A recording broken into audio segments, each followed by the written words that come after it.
ating Father Founder, Sir Jason Boy Concepcion, ng happy 64th founding anniversary at sa buong staff ng Founders International Headquarters Central Man, Zamboanga City.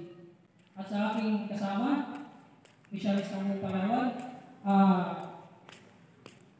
nagalang Provincial Coordinator, si Shirley Maclau, at Regional Advisor, Sir Lorenzo D, at Chairman Alvin Perez, and Chairman Majid.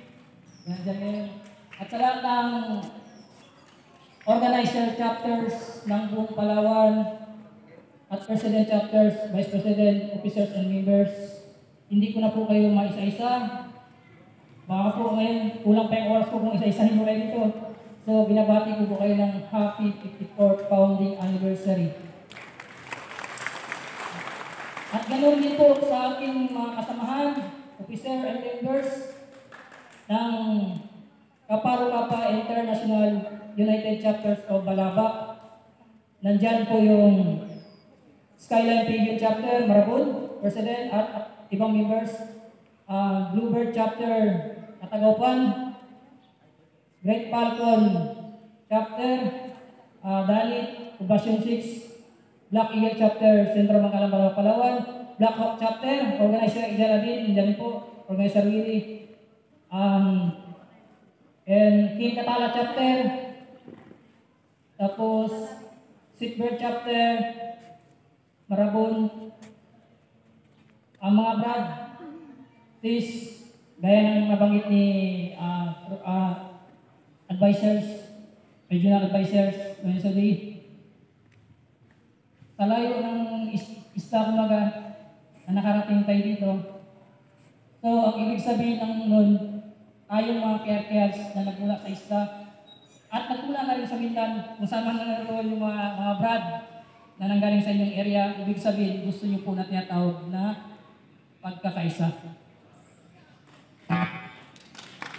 Kasi wala tayo nandito, yung mga nandito ngayon, kung ayaw natin yung pagkakaisa. Di ba mga brad? So ang pagkakaisa kasi, gaya ng yun nga po, kailangan maglaan po tayo ng oras. So hindi po yung nasasabi lang po natin na ngayon ako bakante, bukas ako bakante, bukas ako mag-report sa inyo. Hindi. Ang KRKians po, mga brad, oo, hindi natin obligasyon. Kasi una sa lahat, iba pamilya. Pero, yun nga, gaya ng sabi na ni Sis, mga nauna na nagsalita na Brad, sa mga officers, kumita na raw yung mga sinasabi nyo. Kumita na. So dapat, mga Brad, para kumaga may pakita natin, hindi lang kumaga doon sa chapter na nandun tayo, kahit hindi na tayo nasa area natin o jurisdiction natin, ipakita natin na tayo ay KRKians, so ganito ang KRK, lalo pag bumisita tayo sa mga brad natin, so ganun. Sa accomplishment po namin, ayos ko lang po yan, i-comment ko na po. Actually, lahat naman po ng chapter sa buong Balabac, talagang proven and tested na po na gaya nyo rin po, na gusto makagawa ng kabutihan. So ngayon, patuloy pa rin gumagawa ng kabutihan. So sino po ba na hindi maghahangad makagawa ng kabutihan? Ito paano naman siguro, yung mga isa o dalawang beses o maraming beses na ginagawa natin kabutihan, siyempre ang hinahangad po natin doon, hindi hinahangad natin yung ganti na nagmula sa tao na nagawa natin kabutihan. School man yan, di ba? Ang hinahangad lang din naman po natin doon, pagdating natin sa kabilang buhay, yun lang din naman po yun. So ang akin na po, ang inspiration na salita ko, mga brad, ito. Kung gagawa po tayo ng kabutihan, huwag po natin isipin na KRKians tayo. Huwag natin isipin na KRKians tayo. Ang una pong isipin natin, pinag-uutos po ng Allah, pinag-uutos po ng Panginoon na gumawa kami ng kabutihan. Pero, pinagkakaisahan ng mga KRKians. So pag yun po yung nasa puso natin, automatic mga brad, may matatanggap tayo sa kabilang buhay ng kabutihan. Pero kung isipin nyo na KRKians ako, magawa ko ng kabutihan, brad, mahirap din kami sa kabilang buhay. Kunin nyo yung kabutihan sa KRK. Yun ang sasabihin ng Panginoon. Yun ang sasabihin ng kukonekta ng kumaga. Kunin yung kabutihan sa KRK na ginagawa niyo. So, Yun ang take note, mga brad. Before kayo mag-action, tutulong ako. Kautusan ng Panginoon. Tutulong ako. Kautusan ng Panginoon. Hindi, kumbaga na first thing natin.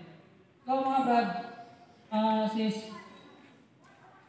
malawak na rin yung ilaw na ginawa ng mga kasamahan kong officers. Pati kayo na rin mga brad, officers and members. Actually, pares din naman eh. Kami mga officers, binabantayan namin yung area jurisdiction namin. So kayo naman, binabantayan as a member ka ng Kerkens. Brad, para hindi maging madilim yung isang bahay o yung isang lugar. So kailangan natin kumbaga mag-cooperate. Huwag natin pabayaan yung chapter na nandun tayo. Yung lugar na nandun tayo na nandun yung may bahay tayo. Mga brad. So, hindi nabase kumbaga na noon ako pumasok, is nauna ako sa inyo. Hindi rin nabase na ngayon ako pumasok, hindi rin nabase na bata ako, anda ako. Hindi. Ang PRK kasi na tinatawag, yun na nga, kung susunod lang din tayo sa objectives natin. Ano ang objectives natin? To foster and maintain brotherhood and unity, di ba? Among all people. So, sabi niya, isulong at panatilihin ang kapatiran, kapayapaan at pagkakaisa sa sang katauhan.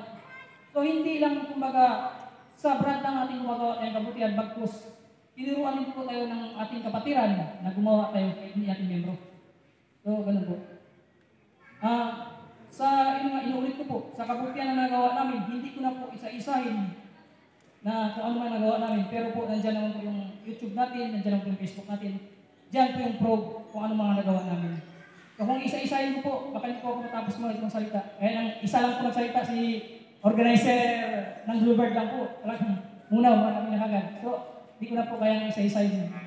So yun lang po, kaming taga-Balabak, officers and member kasamahan ko, regional advisor, provincial coordinator sa SPLA, Chairman, and Chairman Majid, Chairman Nabil Perez, kung ano po yung gusto nyong magiging o plano tinatawag na para ikaka-ganda ng ating kapatiran, hindi lang po dito sa area nyo. Alam ko naman po kaya the meaning of this kumbaga is unite celebration. So ibig sabihin, hindi lang sa celebration, bagkus unite sa purpose, di ba? Sa purpose tayo kakaisa. So, willing po kami 101% na makiisa kung anumang isinusulong nyo na proyekto man yan o programa para ikakabuti ng ating kapatiran. Willing po kami. So, hindi ko na po pahabain ang salita. Total, sobrang haba na rin. So, mga brand ko na kasama ko, na nanggaling sa isla, nagpapasalamat po ako na sinamahan niyo ako na pumunta dito. Yung iba, hindi ko man kasabay. Pero at least, natunayan po natin sa isla na tayo ay active and nandun pa rin po yung willingness and willingness natin as Kerkians. So, isang malaking karangalan po na mapabilang ako sa magandang layunin ng kapatiran na to. At ganoon din po tayong lahat na nandito. So, ganoon lang po. Happy 54th founding anniversary to all Kerkians Global.